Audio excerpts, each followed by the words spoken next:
أعوذ بالله من الشيطان الرجيم بسم الله الرحمن الرحيم يا أيها الذين آمنوا اتقوا الله حق تقاته ولا تموتن إلا وأنتم مسلمون يا أيها الناس اتقوا ربكم الذي خلقكم من نفس واحدة وخلق منها زوجها وبث منهما رجالا كثيرا ونساء واتقوا الله الذي تساءلون به والأرحام إن الله كان عليكم رقيبا يا أيها الذين آمنوا اتقوا الله وقولوا قولا سديدا يصلح لكم أعمالكم ويغفر لكم ذنوبكم ومن يطع الله ورسوله فقد فاز فوزا عظيما وأعوذ بالله من الشيطان الرجيم بسم الله الرحمن الرحيم ومن يعص الله ورسوله ويتعدى حدوده يدخله نارا خالدا فيها وله عذاب مهين ربي اشرح لي صدري ويسر لي امري واحلل عقدة من لساني يفقهوا قولي ربي زدني علما ربي زدني علما ربي زدني علما سبحانك لا علم لنا الا ما علمتنا انك انت العليم الحكيم అల్లాహ్ శరణు వేడుతున్నాను. తొలగింపబడ్డ శైతాన్ కీడు నుంచి రక్షణ కొరకై అనంత కరుణామయుడు అపార కృపాశీలుడు అయిన అల్లాహ్ పేరుతో ప్రారంభిస్తున్నాను. ప్రియమిత్రులారా, సోదర సోదరిమణులారా, అల్లాహ్ సుబ్హానహు వ తఆలా ఖురాన్ గ్రంథంలో సెలవిస్తున్నారు. సూరా నిసా 4వ సూర 14వ వాక్యాన్ని నేను మీ ముందు చదివాను. అల్లాహ్ సుబ్హానహు వ తఆలా ఈ వాక్యాల్లో చెప్తున్నారు, ఎవరైతే అల్లాహ్ పట్ల ఆయన ప్రవక్త పట్ల అవిధేయుడై అల్లాహ్ విధించినటువంటి హద్దులను అతిక్రమిస్తారు, వారిని అల్లాహ్ సుబ్హానహు వ తఆలా నరకంలో పడవేస్తాడు. వారందులో ఎల్లకాలం ఉంటారు. ఇటువంటి అవమానకరమైనటువంటి శిక్ష అటువంటి వారి కోసమే ఉంది అని చెప్పేసి అల్లాహ్ సుబ్హానహు వ తఆలా చెప్పడం జరుగుతుంది. మిత్రులారా, అల్లాహ్ సుబ్హానహు వ తఆలా విధించినటువంటి హద్దులు, అల్లాహ్ మరియు ఆయన ప్రవక్త చెప్పినటువంటి మాటలు, వాటి పట్ల విధేయత మరియు అల్లాహ్ విధించినటువంటి హద్దులని మీరకుండా ఉండడం. దైవప్రవక్త సల్లల్లాహు అలైహి వసల్లం చెప్పారు, విశ్వాసి హృదయం ఎలాంటిదంటే తెరిచిన అరచేయి లాంటిదన్నారు. అది ఏం చేస్తుందంటే ప్రతి మంచి విషయాన్ని గ్రహిస్తుంది. ఏదైనా మంచి విషయం దాని ముందుకు వచ్చినప్పుడు అది ఏం చేస్తుందంటే దాన్ని స్వీకరిస్తుంది. దానికి వ్యతిరేకంగా ఏదైతే చెడు తన మనస్సులో ఉందో దాన్ని బయటకు తోచేస్తుంది. అవిశ్వాసి హృదయం ఎలాంటిదంటే బిగుసుకున్న పిడికిల్ లాంటిదన్నారు. మీరు ఎన్ని మంచి మాటలు చెప్పండి, వారి చెవికి ఎక్కవు. మీరు ఎన్ని మంచి మాటలు చెప్పండి, వారి హృదయం తీసుకోదు. మరియు దానికి వ్యతిరేకంగా వారి హృదయంలో ఏదైతే ఉందో అది కూడా బయటికి పోదు. కాబట్టి మిత్రులారా, చెప్పే విషయాన్ని శ్రద్ధగా వినడానికి ప్రయత్నం చేయండి. అల్లాహ్ సుబ్హానహు వ తఆలా విధించినటువంటి హద్దులు ఉలమా చెప్తున్నారు, మహాపాపాలు సుమారుగా 70 ఉన్నాయండి. 70 మహాపాపాలు ఉన్నాయి.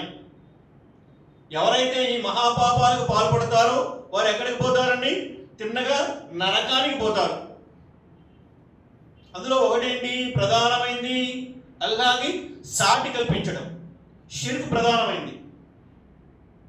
ఎవరైతే షిర్క్ చేస్తారో, అల్లాహ్కు సాటి కల్పిస్తారో, అల్లాహ్ను కాకుండా ఇతరులను ఆరాధిస్తారో, అల్లాహ్తో పాటుగా ఇతరులను ఆరాధిస్తారో వారు షిర్కుకు పాల్పడ్డారు, అల్లాహ్కు సాటి కల్పించారు, వారు నరకానికి పోతారు.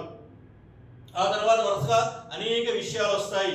అయితే మనకున్న కొద్ది సమయంలో ఈ విషయాలన్నీ చర్చించుకోవడానికి సమయం అయితే సరిపోదు. అయితే మిత్రులారా, ఇన్షాల్లా నేను ఒక హదీస్ మీ ముందు పెట్టి దాన్ని వివరించడానికి ప్రయత్నం చేస్తాను. ఈ నా ప్రయత్నంలో అల్లాహ్ సుబ్హానహు వ తఆలాని తన యొక్క సహాయాన్ని, జ్ఞానాన్ని ప్రసాదించమని దువా చేస్తూ ప్రారంభిస్తున్నాను. وقال النبي صلى الله عليه وسلم సలాసతున్ లా యంజురుల్లాహ్ అజ్జ వజల్ల ఇలైహిం యౌమల్ కియామతి అల్ ఆకుల్ వాలిదైహి వల్ మరఅతుల్ ముతరజ్జిలతు వద్దయూస్ రవాహు నసాయి. దైవ ప్రవక్త సల్లల్లాహు అలైహి వసల్లం వారు చెప్తున్నారు, ఆ ప్రళయదిన మైదానంలో అల్లాహ్ సుబ్హానహు వ తఆలా ముగ్గురు వ్యక్తుల వైపు చూడడు, వారి పట్ల ప్రసన్నుడవ్వడు. ఆ ముగ్గురు వ్యక్తులు ఎవరు అంటే దైవ ప్రవక్త సల్లల్లాహు అలైహి వసల్లం వారు చెప్తున్నారు, అల్ ఆకుల్ వాలిదైహి, తల్లిదండ్రుల పట్ల అవిధేయత చూపేవాడు, తల్లిదండ్రుల విధేయత పాటించనివాడు, వాడి వైపు అల్లాహ్ సుబ్హానహు వ తఆలా చూడడు, వాడి పట్ల ప్రసన్నుడవ్వడు, వాడికి స్వర్గం లేదు. ఇక రెండవ వ్యక్తి చెప్తున్నారు దైవ ప్రవక్త సల్లల్లాహు అలైహి వసల్లం వారు, వల్ మరఅతుల్ ముతరజ్జిలతు, పురుషుని వలె అలంకరించుకునే స్త్రీ, ఆమె వైపు వారి వైపు అల్లాహ్ సుబ్హానహు వ తఆలా చూడడు, వారి పట్ల ప్రసన్నుడవడు, వారికి స్వర్గం లేదు.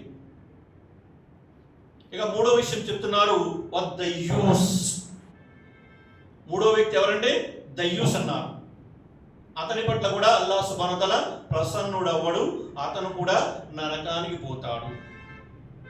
మిత్రులారా, దైవ ప్రవక్త సల్లల్లాహు అలైహి వసల్లం వారు చెప్పినటువంటి హదీసులో ముగ్గురు వ్యక్తుల గురించి దైవ ప్రవక్త సల్లల్లాహు అలైహి వసల్లం వారు చెప్పారు, ముగ్గురు వ్యక్తులు నరకానికి పోతారు. ఇలాంటి హదీసులు అనేకం ఉన్నాయి. సుమారుగా అబూ హురైరా రజియల్లాహు తఆలా అన్హు రివాయత్, అబ్దుల్లా బిన్ అమర్ రజియల్లాహు తఆలా అన్హు రివాయత్, అలాగే సలాం బిన్ అబ్దుల్లా రజియల్లాహు తఆలా అన్హు రివాయత్, అలాగే అబూజర్ రజియల్లాహు తఆలా అన్హు రివాయత్, అలాగే అబ్దుల్లా బిన్ ఉమర్ రజియల్లాహు తఆలా అన్హు రివాయత్. వేరు వేరు సహాబీలు చెప్పినటువంటి 5 హదీసులు.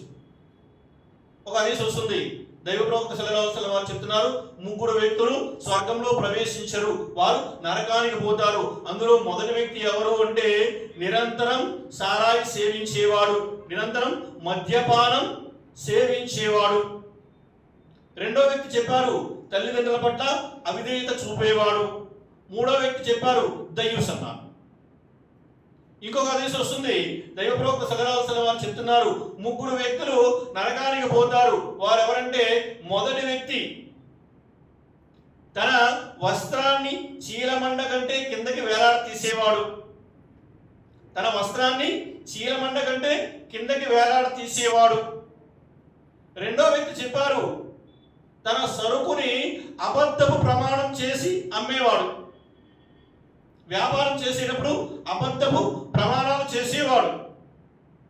నిజమండి ఇదంతా కొన్నానండి, నిజమండి ఇదంతండి, ఈ రకంగా అబద్ధం చెప్పి సరుకు అమ్మేవాడు, వాడు స్వర్గంలో ప్రవేశించడు, నరకానికి పోతాడు. మూడో వ్యక్తి చెప్పారు దైవ ప్రవక్త సల్లల్లాహు అలైహి వసల్లం వారు, ఉపకారం చేసి దాన్ని మాటి మాటికి జ్ఞాపకం చేసేవాడు, ఉపకారం చేసి ఎత్తి పొడిచేవాడు, వీడు కూడా స్వర్గానికి వెళ్ళడు. ఇంకో హదీస్ వస్తుంది, దైవ ప్రవక్త సల్లల్లాహు అలైహి వసల్లం వారు చెప్తున్నారు, ఎవరైతే నిరంతరం మద్యపానం సేవిస్తాడో, ఏ స్త్రీ అయితే పురుషుని వలె దుస్తులు ధరిస్తుందో, అలాగే మూడో వ్యక్తి దయ్యూస్ అని చెప్పారు. ప్రతి హదీస్లో కూడా దయ్యూస్ అనే పదం వస్తుంది.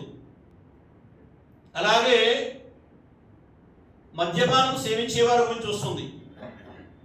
ఇన్షాల్లా మరి మనకున్నటువంటి ఈ సమయంలో దైవ ప్రవక్త సల్లల్లాహు అలైహి వసల్లం వారు చెప్పినటువంటి ముగ్గురు వ్యక్తులు, నరకంలో ప్రవేశించే ముగ్గురు వ్యక్తులు, స్వర్గాన్ని పొందలేనటువంటి ముగ్గురు వ్యక్తులు, ఆ తీర్పు మైదానంలో అల్లాహ్ సుబ్హానహు వ తఆలా యొక్క ప్రసన్నతకు నోచుకోనటువంటి ముగ్గురు వ్యక్తులు, వారి గురించి తెలుసుకునే ప్రయత్నం చేద్దాం ఇన్షాల్లా. అయితే ఈ ఐదు హదీస్ నుండి ఒక హదీస్ తీసుకుందామండి. ఆ హదీస్ 3 విషయాలు ఏంటంటే, మొదట దైవ ప్రవక్త సల్లల్లాహు అలైహి వసల్లం వారు చెప్పారు, వారు నరకానికి పోతారు, స్వర్గంలో ప్రవేశించరు. ఆ ముగ్గురు వ్యక్తులు ఎవరు అంటే, మొదటి విషయం మనం తీసుకుందాం, నిరంతరం మద్యపానం సేవించేవాడు. రెండో విషయం పురుషుని వలె వస్త్రాలు ధరించే స్త్రీ. మూడో విషయం దయ్యూస్. ఈ మూడు విషయాల గురించి తెలుసుకోవడానికి ఇన్షాల్లా మనం ప్రయత్నం చేద్దాం. మొదటి వ్యక్తి ఎవరండి? నిరంతరం మద్యాన్ని సేవించే వ్యక్తి. దైవ ప్రవక్త సల్లల్లాహు అలైహి వసల్లం వారు చెప్పారు, మద్యం సమస్త చెడులకు తల్లి వంటిది అన్నారు. సమస్త చెడులకు మూలం. ఈ సమాజంలో ఏవైతే దౌర్జన్యాలు, ఏవైతే అత్యాచారాలు, ఏవైతే కొట్లాటలు జరుగుతున్నాయో వాటన్నిటికీ అత్యధిక శాతం కారణం ఏంటి అంటే మద్యపానం. అది చూస్తుందండి ఉస్మాన్ రజియల్లాహు తఆలా వారి యొక్క ఉల్లేఖనం. ఉస్మాన్ రజియల్లాహు తఆలా వారు చెప్తున్నారు, ఒక దైవదాసుడు ఒక వీధిలో నడుస్తుంటే ఒక స్త్రీ అతనిపై ఎప్పటి నుంచో మనసుపడి ఉంది. ఆ స్త్రీ ఏం చేసిందంటే ఆ దైవదాసుని పిలిచింది, అయ్యా ఒకసారి రండి, నాకు చిన్న అవసరం ఉంది. దారిలో వెళ్తున్నాడు, ఆమె గుమ్మం దగ్గర నిలబడి పిలిచింది. ఆయన వెళ్ళాడు. వెళితే ఆ స్త్రీ చెప్పింది, నేను మీపై ఎప్పటి నుండో మనసు పారేసుకున్నాను, కాబట్టి నా కోరిక తీర్చండి. అతను చెప్పాడు, లేదు, నేను అల్లాహ్ దాసుని, అల్లాహ్కు భయపడుతున్నాను, నేను అలాంటి నీచ కార్యానికి పాల్పడను. మళ్ళీ ఆమె చెప్పింది, సరే అయితే అయ్యా మీరు ఈ పని చేసి పెట్టండి, నా బానిస, ఇతని వల్ల నాకు చాలా సమస్యలు వస్తున్నాయి, ఇతన్ని చంపేయండి. ఆ వ్యక్తి చెప్పాడు, నరహత్య మహాపాపం, నేను అటువంటి పాపానికి పాల్పడను. ఆ స్త్రీ చెప్పింది, సరే పోన్లే, ఇగో ఈ గ్లాసులో మద్యం ఉంది, ఇది తాగేసి వెళ్ళిపోండి. పిలిచింది, వ్యభిచారానికి ఆహ్వానించింది, తిరస్కరించాడు. హత్య చేయమని చెప్పింది, తిరస్కరించాడు. మరి చివరిగా చెప్పింది, పోనీ ఈ మద్యం ఉంది, తాగేసి వెళ్ళిపోండి. ఆ దాసుడు అనుకున్నాడు, ఈ స్త్రీ పిలిచింది, ఏం చెప్పినా చెయ్యలేదు, సరే మద్యమే కదా, ఒక గ్లాస్ మద్యం తాగేసి వెళ్ళిపోదాం అని చెప్పేసి అతను ఏం చేశాడంటే ఆ మద్యాన్ని సేవించాడు. మద్యం సేవించిన తర్వాత అతడు ఏం చేశాడంటే ఆ తర్వాత ఆ స్త్రీతో వ్యభిచరించాడు, ఆ బానిసని చంపేశాడు. మిత్రులారా, ఒక దైవదాసుడు, పాపాలకు దూరంగా ఉండేటువంటి దైవదాసుడు ఎప్పుడైతే మద్యం సేవించాడో అతడు తన విచక్షణ కోల్పోయాడు, తన అదుపు కోల్పోయాడు. అతడు మరి ఆ స్త్రీతో వ్యభిచారం కూడా చేశాడు, మరి ఆ బానిసని చంపేశాడు కూడా. మిత్రులారా, అందుగురించి దైవ ప్రవక్త సల్లల్లాహు అలైహి వసల్లం వారు చెప్పారు, మద్యపానం అనేది సమస్త చెడులకు మూలం. అల్లాహ్ సుబ్హానహు వ తఆలా ఖురాన్ గ్రంథంలో చెప్తున్నారు, సూరా మాయిదాలో వస్తుంది. అల్లాహ్ సుబ్హానహు వ తఆలా అంటున్నారు, సారాయి, జూదము, దైవేతర మందిరాలు, పాచికల ద్వారా జోస్యం, ఇవన్నీ అసహ్యకరమైనటువంటి శైతాను పనులు, వీటిని విడిచిపెడతారా లేదంటాడు అల్లాహ్ సుబ్హానహు వ తఆలా.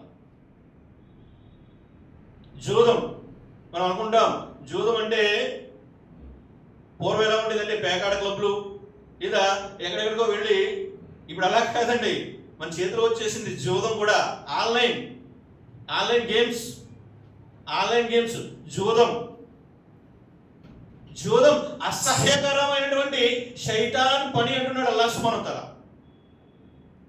కాబట్టి మిత్రులారా, మద్యం అన్ని రకాల చెడులకు మూలం. దైవ ప్రవక్త సల్లల్లాహు అలైహి వసల్లం వారు చెప్పారు, ఎవడైతే ఒక గ్లాసును మద్యం సేవించాడో వాడి 40 రోజుల ఆరాధనలు స్వీకరించబడమన్నారు దైవ ప్రవక్త సల్లల్లాహు అలైహి వసల్లం. ఎవడైతే ఒక గ్లాసును మద్యం సేవించాడో వాడి 40 రోజుల ఆరాధనలు స్వీకరించబడవు. ఇక నిరంతరం మద్యపానం సేవించేవాడు నరకానికి పోతాడు, మరి అందులో ఎటువంటి సందేహం లేదు. కాబట్టి మద్యపానానికి దూరంగా ఉండాలి. మద్యం సేవించేవాడు విశ్వాసిగా ఉండడు. అతడు ఆ సమయంలో మద్యం సేవిస్తున్న సమయంలో మరణించినట్లయితే వాడి చావు అవిశ్వాసి చావు అవుతుంది.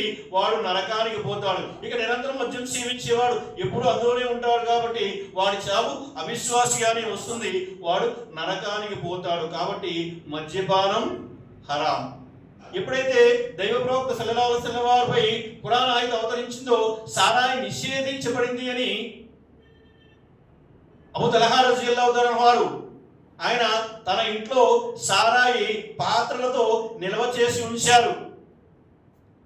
అనస్ బిన్ మాలిక్ రజియల్లాహు తఆలా వారు చెప్తున్నారు, ఎప్పుడైతే ఈ వాక్యం అవతరించిందో అబూ తల్హా రజియల్లాహు తఆలా వారు గ్లాస్ తో మద్యాన్ని సేవిస్తున్నారు. ఈ వాక్యం అవతరించిందని చెప్పగానే ఆయన తన చేతిలో ఉన్న గ్లాస్ ని పాడేశారు. తన నోటిలోకి పోయినటువంటి తన గొంతులోకి పోయినటువంటి మద్యాన్ని చేతులతో వేళ్ళు లోపలికి పోనిచ్చి దాన్ని బయటికి లాక్కున్నారు. పాత్రలతో ఉంచినటువంటి మద్యాన్ని మరి వీధుల్లో పారబోశారు.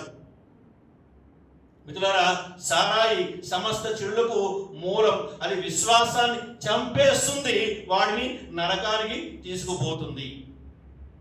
ఇక రెండో విషయం చెప్తున్నారు దైవ ప్రవక్త సల్లల్లాహు అలైహి వసల్లం వారు, వల్ మరఅతు ముతరజ్జిలతు, పురుషుని వలె వస్త్రాలు ధరించేటువంటి స్త్రీ. అది అబూ హురైరా రజియల్లాహు తఆలా వారు చెప్తున్నారు. హదీస్ వస్తుంది, దైవ ప్రవక్త సల్లల్లాహు అలైహి వసల్లం వారు 2 రకాల నరకవాసుల గురించి నాకు చెప్పారు. దైవ ప్రవక్త సల్లల్లాహు అలైహి వసల్లం వారు 2 రకాల నరకవాసుల గురించి చెప్పారు. వారిద్దరిని నేను ఇంతవరకు చూడలేదు. వారిలో ఒకరు ఎవరు అంటే, వారి చేతిలో ఆవు తోకల్లాంటి కొరడాలు ఉంటాయి. వారు ప్రజలపై జులుం చేస్తూ ఉంటారు. వారు ప్రజలపై దౌర్జన్యం చేస్తూ ఉంటారు. వారు నరకవాసులు. వారిని నేను ఇంతవరకు చూడలేదు. ఇక రెండవ రకం ఎవరు అంటే ఆ స్త్రీలు. ఏ స్త్రీలైతే వస్త్రాలు ధరించినప్పటికీ నగ్నంగా ఉంటారో, వస్త్రాలు ధరించినప్పటికీ నగ్నంగా ఉంటారు అంటే వస్త్రాలు ధరించి కూడా నగ్నంగా కనిపించేటువంటి, అంటే పొట్టి పొట్టి దుస్తులు, మరి సగం సగం బట్టలు వేసుకుని తమ అందాన్ని ప్రదర్శిస్తూ ఉంటారు. అటువంటి స్త్రీలు నరకానికి పోతారని దైవ ప్రవక్త సల్లల్లాహు అలైహి వసల్లం వారు చెప్పారు. ఈ 2 రకాల వ్యక్తుల్ని నేనైతే ఇంతవరకు చూడలేదు అని చెప్పేసి అబూ హురైరా రజియల్లాహు తఆలా వారు చెప్పడం జరిగింది. అంటే ఇప్పుడైతే ప్రపంచంలో మనం చూస్తున్నాం పొట్టి పొట్టి దుస్తులు ధరించి. మిత్రులారా, సమాజం అలా ఉంది. ఆ సమాజంలో మనం కూడా ఒక భాగమే కదా. ఆ సమాజంలో మనం కూడా ఒక భాగమే కాబట్టి మనం ఆ సమాజం నుండి మన యొక్క స్త్రీలని రక్షించుకోవాలి. ఏ విధంగా అంటే మన పిల్లలకి మరి మొదటి నుండే వారి వస్త్రధారణ పట్ల శ్రద్ధ వహించాలి. మనం అనుకుంటాం చిన్నపిల్లలు కాదండి, పర్వాలేదండి, వారు ఎలాంటి దుస్తులు వేసుకున్నా పర్వాలేదు, చిన్నపిల్లలే కదా, ఇంకా చిన్నపిల్లలే కదా అని చెప్పేసి మనం అంటూ ఉంటాం. సమాజం అయితే ఎలా ఉందంటే పొట్టి పొట్టి దుస్తులు ధరించి, ఇంకా పొట్టి పొట్టి కూడా కాదండి, పీలికల్లాంటి దుస్తులు ధరించి స్కూల్ యాన్యువల్ డేల్లో, ఫంక్షన్లో స్టేజ్ మీద చిన్న చిన్న పిల్లలు అసభ్యకరమైనటువంటి నృత్యాలు చేస్తూ ఉంటే వారి తల్లిదండ్రులు, పేరెంట్స్ ముందు వరుసలో కూర్చుని మురిసిపోతుంటారు. అబ్బా, మా అమ్మాయి ఎంత బాగా డాన్స్ చేస్తుంది, మా అమ్మాయి ఎంత బాగా నృత్యం చేస్తుంది. పొట్టి పొట్టి దుస్తులు మరియు పీలికల్లాంటి దుస్తులు, ఆ దుస్తులు ధరించి వారు స్టేజ్ మీద అసభ్యకరమైనటువంటి నృత్యాలు చేస్తుంటే తల్లిదండ్రులు మురిసిపోతుంటారు, సరదా పడుతుంటారు. అది అలవాటు అయిపోతుంది సోదరులారా. మనం మన పిల్లలకి ఎప్పటి నుండే అంటే పసితనం నుండే వారికి ఎలాంటి దుస్తులు అంటారు కదండి, సామెత చెప్తారు కదా, మొక్కై వంగనిది మానై వంగుతుందా. వారికి మనం అలాంటి బట్టలు అలవాటు చేసామనుకోండి, పెద్దయ్యాక మనం వద్దంటే వారు మన మాట వినే పరిస్థితి ఉండదు. మన మాట వినే పరిస్థితిని దాటిపోతారు. కాబట్టి పసితనం నుంచే స్త్రీలైతే వారికి చిన్న చిన్న బురకాలు లేదా చిన్న చిన్న స్కార్ఫ్లు ఇవి అలవాటు చేస్తూ వారికి మనం అటువంటి వాతావరణాన్ని కల్పించాలి. మనమే వారికి మరి అసభ్యకరమైనటువంటి దుస్తులు ఏర్పాటు చేసి పెద్ద అయిన తర్వాత మరి వారు పాడైపోయారు, మరి వారు మా మాట వినట్లేదు అని చెప్పేసి అనడం ఎంత మాత్రం సబబు కాదు.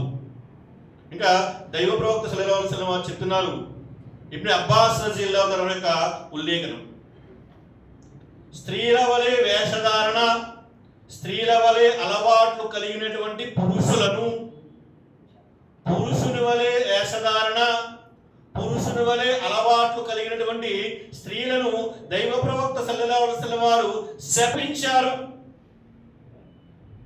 పురుషుని వలె వేషధారణ, పురుషుని వలె వేషధారణ చేసేటువంటి, బట్టలు వేసుకునేటువంటి, అలంకరణ చేసేటువంటి స్త్రీలను మరియు స్త్రీల వలె వేషధారణ అలంకరణ చేసుకునేటువంటి పురుషులను దైవ ప్రవక్త సల్లల్లాహు అలైహి వసల్లం వారు శపించారు. పురుషులైనా స్త్రీలైనా. అరే పురుషులు స్త్రీ వేషధారణ ఎందుకు వేస్తారండి? పురుషులు స్త్రీ వేషధారణ ఎందుకు వేస్తారండి? ఒక గురువు గారిని ఒక ఆయన అడిగారు. ఆయనకి పెద్ద గడ్డం. ఆయన గురువు గారిని అడిగాడు, ఏమంటే గురువు గారు, మా వీధిలో స్త్రీలు ఉన్నారండి, మా వీధిలో స్త్రీలు ఉన్నారండి. నేను అలా వీధిలో వెళ్తున్నప్పుడు వాళ్ళు ఏం చేస్తారంటే చెంగు కప్పుకొని పక్కకి వెళ్ళిపోతుంటారు, చెంగు కప్పుకొని పక్కకి వెళ్ళిపోతుంటారు. కానీ కొంతమంది అంటే నా గడ్డం చూసి వాళ్ళు పక్కకి వెళ్ళిపోతుంటారు. కొంతమంది ఉంటారు, వారు వెళ్తున్నప్పుడు ఆ స్త్రీలు అసలు పట్టించుకోరు, ఆ స్త్రీలు అసలు వారిని పట్టించుకోరు, వారితో కలిసిమెలిసి తిరిగేస్తుంటారు. ఏంటి కారణం అంటే ఆ గురువుగారు చెప్పారు, అయ్యా మీకు గడ్డం ఉంది కదా, మీకు గడ్డం ఉంది కదా, మిమ్మల్ని మగాడిగా వాళ్ళు గుర్తించారు. గురుగారు చెప్పిన మాట అండి, మిమ్మల్ని మగాడిగా వాళ్ళు గుర్తించారు కాబట్టి సిగ్గుతో పక్కకి వెళ్ళిపోతున్నారు. కానీ మీరు చెప్పారు చూసారా, ఎవరైతే గడ్డం లేకుండా నుండగా సేవింగ్ చేసుకుని చక్కగా చెక్కేసుకుని మరి వెళ్తుంటారో వాళ్ళని చూసి ఆ స్త్రీలు ఏమనుకుంటున్నారంటే వీళ్ళు కూడా మాలాంటి వాళ్ళే, వీళ్ళు కూడా మాలాగా ఆడవాళ్ళే, కాబట్టి వీళ్ళ దగ్గర మాకు సిగ్గేంటి, వీళ్ళ దగ్గర మాకు సిగ్గేంటి అని చెప్పేసి కలిసిమెలిసి తిరిగేస్తున్నారని చెప్పేసి ఆ గురువు గారు సమాధానం చెప్పడం జరిగింది. మిత్రులారా, సున్నత్ దైవ ప్రవక్త సల్లల్లాహు అలైహి వసల్లం వారు చెప్పారు, సున్నత్ విడిచిపెట్టండి అన్నారు. మనం చనిపోయిన తర్వాత మనతో పాటు సమాధిలో సజీవంగా వచ్చేటువంటి సున్నత్ ఇది. మనం చేసే ఆశలన్నీ ఇన్షాల్లా మన సత్కార్యాలన్నీ కూడా సమాధిలో వస్తాయి, కానీ అవి కనిపించవు. సమాధిలో కూడా మనతో పాటు సజీవంగా వచ్చేటువంటి సున్నత్ ఏదైనా ఉందంటే అది గడ్డం. గడ్డం పురుష లక్షణం. అందుకే దైవ ప్రవక్త సల్లల్లాహు అలైహి వసల్లం చెప్తున్నారు, స్త్రీల వలె అలంకరించుకునేటువంటి పురుషులు, పురుషుల వలె అలంకరించుకునేటువంటి స్త్రీలు వారు నరకవాసులు అని చెప్పేసి దైవ ప్రవక్త సల్లల్లాహు అలైహి వసల్లం వారు చెప్పడం జరిగింది. మరి ఇక్కడ ప్రవక్త సల్లల్లాహు అలైహి వసల్లం వారు చెప్తున్నారు, ఆ స్త్రీ స్వర్గంలో ప్రవేశించదు. ఏ స్త్రీ అయితే పురుషుని వలె అలంకరించుకుంటుందో, పురుషుని వలె వేషధారణ కలిగి ఉంటుందో, పురుషుని వలె దుస్తులు ధరిస్తుందో. ఇక మూడో విషయం వస్తుంది. దైవ ప్రవక్త సల్లల్లాహు అలైహి వసల్లం వారు చెప్పారు, దయ్యూస్ అన్నారు. దయ్యూస్ ఎవరండి? దయ్యూస్ ఎవరు అంటే మిత్రులారా, ఇక్కడ ఉలమాలు రాసినటువంటి అర్థాలు నేను చెప్తాను. దయ్యూస్ అనే పదానికి పండితులు రాసినటువంటి అర్థాన్ని నేను చెప్తాను. ప్రధానమైనటువంటి అర్థం చెప్పారు. దయ్యూస్ అంటే అతడు ఎవరు అంటే తన ఇంటి స్త్రీలు పరాయి పురుషులతో లైంగిక సంబంధాలు కలిగి ఉన్నప్పటికీ, తన ఇంటి స్త్రీలు పరాయి పురుషులతో లైంగిక సంబంధాలు, అక్రమ సంబంధాలు కలిగి ఉన్నప్పటికీ చూస్తూ సహించేవాడు. దయ్యూసున్నారు. ఇంకొక అర్థం చెప్పడం జరిగింది. దయ్యూస్ అంటే ఇంకొక అర్థం చెప్పడం జరిగింది, అసూయ చెందనివాడు. అసూయ చెందనివాడు. తన యొక్క ఇంటి స్త్రీల యొక్క అందచందాలను, తన యొక్క ఇంటి స్త్రీల యొక్క అందచందాలను పరాయి పురుషులు ఆస్వాదిస్తున్నప్పటికీ, తన ఇంటి స్త్రీలు పరాయి పురుషులతో ఆటలాడుతున్నప్పటికీ, తన ఇంటి స్త్రీలు పరాయి పురుషులతో ఆటలాడుతున్నప్పటికీ సహించేవాడు. తన ఇంటి స్త్రీలు పరాయి పురుషులతో మాట్లాడుతున్నప్పటికీ సహించేవాడు, అసూయ చెందనివాడు అన్నారు. ఇక మూడో అర్థం చెప్పారు, రోషం లేనివాడు. రోషం లేనివాడు. తన స్త్రీ అందచందాన్ని పరాయి పురుషులు ఆస్వాదిస్తున్నప్పటికీ వీడికి రోషం కలగదు. తన స్త్రీ మరి పరాయి పురుషులతో మాట్లాడుతున్నప్పటికీ వీడిలో రోషం లేదు. తన ఇంటి స్త్రీలు పరాయి పురుషులతో ఆటలాడుతున్నప్పటికీ వీడిలో రోషం లేదు. రోషం లేనివాడు దయ్యూస్ అన్నారు. ఇక ఇంకొక అర్థం చెప్పారు, ఆత్మగౌరవం లేనివాడు, ఆత్మాభిమానం లేనివాడు. ఇది కూడా అదే అర్థం వస్తుంది. ఇలా అనేక అర్థాన్ని దయ్యూస్ గురించి చెప్పడం జరిగింది. అంటే చివరిగా చెప్పేది ఏంటంటే, దయ్యూస్ ఎవరు అంటే తన ఇంటి స్త్రీలు అసభ్యకరంగా ప్రవర్తిస్తున్నప్పటికీ చూసి వారించనివాడు, వాణ్ణి దయ్యూస్ అన్నారు. దయ్యూస్ స్వర్గంలో ప్రవేశించలేడు, దయ్యూస్ నరకానికి పోతాడు. ఒక గురువు గారు, ఒక పెద్ద పండితుడు, గొప్ప పండితుడు ఆయన శిష్యులకు బోధిస్తున్నాడు. తన శిష్యులకి బోధిస్తున్నప్పుడు ఇదే అడ్రస్ వచ్చింది, దయ్యూస్. శిష్యుడు అడిగాడు, గురుగారు దయ్యూస్ అంటే ఏంటి? గురుగారు చెప్పారు, నేను ఈరోజు సాయంత్రం అస్సర్ నమాజ్ తర్వాత నేను నా భార్యను తీసుకుని సవారీపై వెళ్తుంటాను. నువ్వేం చేస్తావంటే ఈ పుస్తకం తీసుకుని మార్గ మధ్యలో నిలబడి అక్కడ పుస్తకం తెరిచి చూపించి నన్ను అడుగు, గురువుగారు దయ్యూస్ అంటే ఏంటి? నేను సమాధానం చెప్తాను. గురువుగారి బాధ ఏంటంటే ఆయన ఒక అందమైన అమ్మాయిని నికా చేసుకున్నారు. ఆ అమ్మాయి అల్హమ్దులిల్లా ఆయన చెప్పినటువంటి అన్ని మాటలు వింటుంది, కానీ పరదా వేయట్లేదు. అన్ని మాటలు వింటుంది, చక్కగా పాటిస్తుంది, కానీ పరదా వేయట్లేదు. గురువుగారు బయలుదేరారు. అస్సర్ నమాజ్ తర్వాత మరి భార్యను తీసుకుని సవారీపై బయలుదేరారు. శిష్యుడు ఏం చేశారంటే కరెక్ట్గా గురువు గారు చెప్పినట్టే దారి మధ్యలో ఆఫ్ చేసి గురువు గారు దయ్యూస్ అంటే ఏంటి, అల్లాహ్ సుబ్హానహు వ తఆలా చెప్తున్నారు, మరి ప్రవక్త సల్లల్లాహు అలైహి వసల్లం వారు బోధించారు, దయ్యూస్ స్వర్గంలో ప్రవేశించలేడు, నరకానికి పోతాడని చెప్తున్నారు. దయ్యూస్ అంటే ఎవరు? గురువుగారు చెప్పారు, నేనే దయ్యూస్ అన్నాను. దయ్యూస్ ఎవరో కాదయ్యా, నేనే దయ్యూస్. ఎందువల్ల అంటే నా భార్య పరదా వేసుకోలేదు,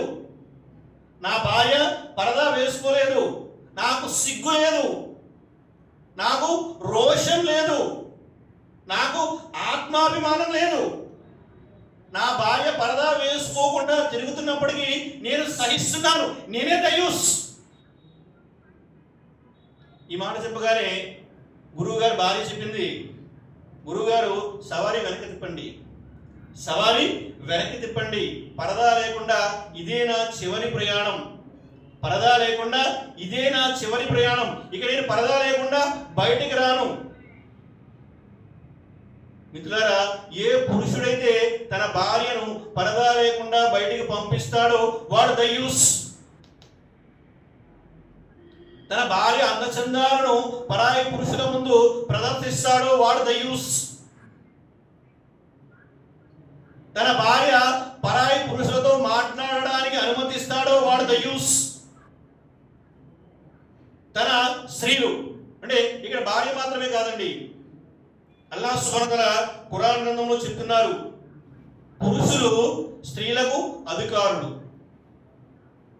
అల్లాహ్ సుబ్హానహు వ తఆలా ఒకరిపై ఒకరికి విశిష్టతను ప్రసాదించాడు. ఇంకా పురుషులు తమ సంపదను వారిపై ఖర్చు పెడుతుంటారు. అంటే మన ఆధీనంలో ఉన్నటువంటి స్త్రీలు ఎవరండి? భార్య, సోదరిమణి, కుమార్తె, తల్లి కూడా. ఎందుకంటే దైవ ప్రవక్త సల్లల్లాహు అలైహి వసల్లం వారు చెప్తున్నారు, ఒక విశ్వాసి, ఒక స్వర్గవాసి స్వర్గానికి పోతూ ఉంటాడు. ఒక విశ్వాసి, ఒక స్వర్గవాసి స్వర్గానికి పోతూ ఉంటాడు. మరి అతను స్వర్గానికి వెళ్తున్నప్పుడు దారిలో అడ్డంగా నలుగురు స్త్రీలు నిలబడతారు. నిలబడి చెప్తారు. మొదటి స్త్రీ ఎవరిని? తల్లి నిలబడుతుంది. ఓ అల్లాహ్, ఇతడు నా కుమారుడు, ప్రపంచంలో ఉండగా మరి ఇతడు నాకు సరైనటువంటి మార్గ నిర్దేశన చెయ్యలేదు, చేసుంటే నేను కూడా స్వర్గానికి వెళ్ళేదాన్ని. మరి ఇతడు స్వర్గానికి వెళ్ళిపోతున్నాడు, ఇతను ఆసన్నితం చేసుకున్నాడు, ఇతను నమాజం చేసుకున్నాడు, కానీ నాకు సరైనటువంటి మార్గ నిర్దేశన చెయ్యలేదు. ఆ కారణం చేత నేను నరకానికి వెళ్ళిపోతున్నాను, వీడు స్వర్గానికి వెళ్తున్నాడు, వీడు స్వర్గానికి వెళ్ళడానికి కుదరదు, వీడిని కూడా నాతో పాటు నరకానికి పంపించి. తర్వాత ఎవరు వస్తారండి? సోదరి, అక్క, చెల్లి, తన ఆధీనంలో ఉన్నటువంటి, అంటే వాళ్ళు పెళ్లి కాలంతసేపు మన ఆధీనంలో ఉంటారు. ఆమె చెప్తుంది, ఓ అల్లా, ఇతడు నా సోదరుడు, మరి ఇతడు చక్కగా ఆరాధన చేసుకున్నాడు, కానీ నాకు సరైనటువంటి మార్గ నిర్దేశన చెయ్యలేదు, చేస్తున్నట్లయితే నేను కూడా స్వర్గానికి వెళ్ళేదాన్ని, కాబట్టి ఇతన్ని కూడా నాతో పాటు నరకానికి పంపించి. ఆ తర్వాత ఎవరు వస్తారండి?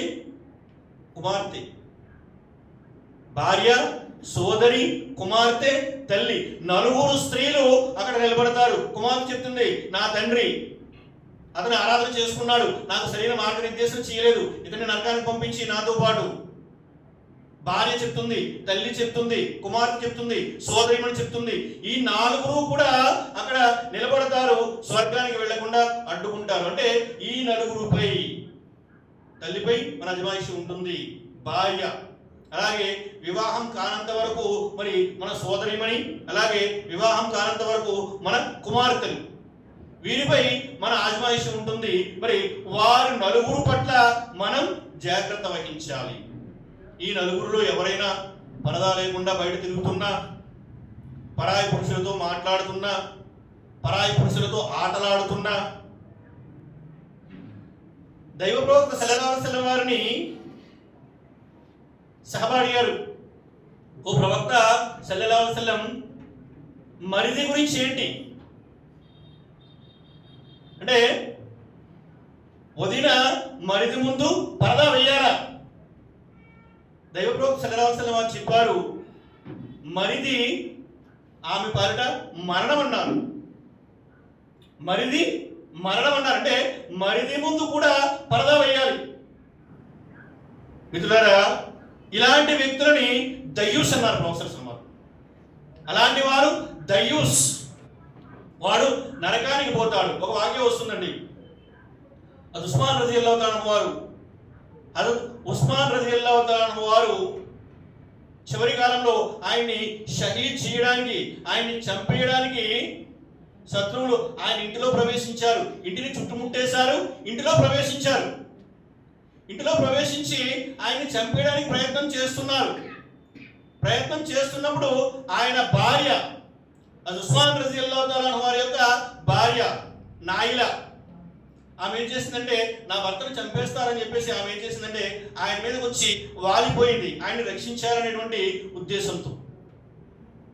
ఎప్పుడైతే ఆమె ఆయనపై వాలిపోయిందో, ఆమె పరదా తొలగిపోయింది, ఆమె శిరోజాలు, ఆమె తల వెంట్రుకలు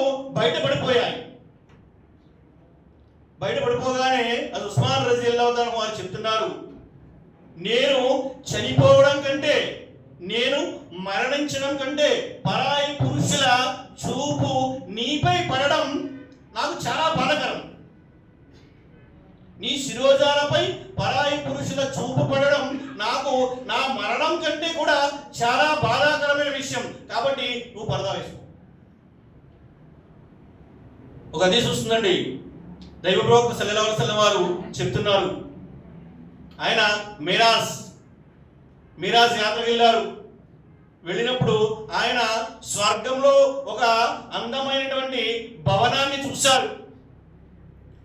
స్వర్గంలో ఒక అందమైనటువంటి భవంతిని చూశారు. ఆ భవనం బయట ఒక స్త్రీ కూర్చుని ఉంది.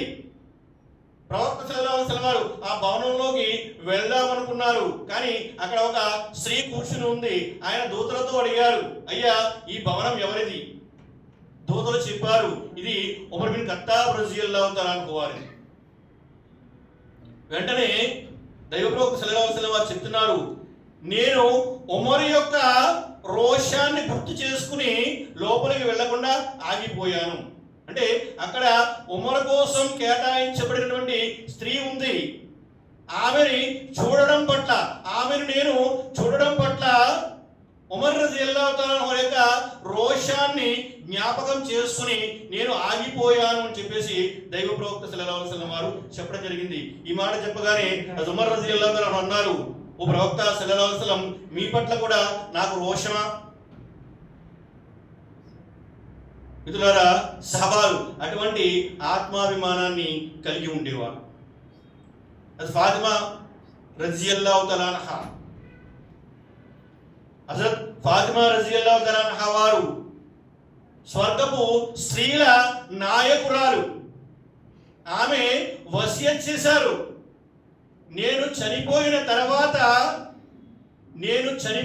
తర్వాత నా మయ్యత్పై, నా మృతదేహంపై, నా జనాజాలో పరాయి పురుషుడి నీడ కూడా పడకూడదు. అది ఫాతిమా రజియల్లాహు తఆలా వారు వసియత్ చేశారు. మిత్రులారా, మరి దైవ ప్రవక్త సల్లల్లాహు అలైహి వసల్లం వారు చెప్పారు, 3 వ్యక్తులు స్వర్గంలో ప్రవేశించలేరు, వారు నరకానికి పోతారు. వారు ఎవరు అంటే, మొదటి వ్యక్తి చెప్పారు, నిరంతరం సారాయి సేవించేవాడు, నిరంతరం మద్యపాన ప్రియుడు, వాడు స్వర్గంలో ప్రవేశించలేడు. 2 చెప్పారు, పురుషుని వలె దుస్తులు ధరించేటువంటి స్త్రీలు, ఆ స్త్రీలు కూడా స్వర్గంలో ప్రవేశించలేరు. 3 చెప్పారు, దయ్యూస్ ఎవరైతే ఉన్నారో అతడు కూడా స్వర్గంలో ప్రవేశించలేడు. మరి అల్లాహ్ సుబ్హానహు వ తఆలా మనందరికీ చెప్పడం కంటే వినడం కంటే ఎక్కువగా ఆచరించే భాగ్యాన్ని ప్రసాదించుగాక. వల్ల మా అందరి పాపాలు క్షమించు, మమ్మల్ని అందరినీ మన్నించు, మా అందరికీ ఇహపరాల్లో సాఫల్యాన్ని ప్రసాదించు, మమ్మల్ని అందరినీ ఇహపర నష్టాల బారి నుండి కాపాడు, ఇహపర కష్టాల బారి నుండి కాపాడు. వల్ల మమ్మల్ని అందరినీ ఇహపరాల్లో అవమానాల బారి నుండి కాపాడు. వల్ల మమ్మల్ని అందరినీ ఇహపరాల్లో అవమానాల బారి నుండి కాపాడు. వల్ల మమ్మల్ని అందరినీ ఇహపరాల్లో అవమానాల బారి నుండి కాపాడు. ఇహపరాల్లో ఉన్నతమైన స్థానాన్ని ప్రసాదించు, ఆ జన్నతుల్ ఫిర్దౌస్లో స్థానాన్ని ప్రసాదించు. ఆమీన్ సుమ్మా ఆమీన్. వాఖిరు దఅవానా అల్హమ్దులిల్లాహి రబ్బిల్ ఆలమీన్. అస్సలాము అలైకుం వరహ్మతుల్లాహి వబరకాతుహు.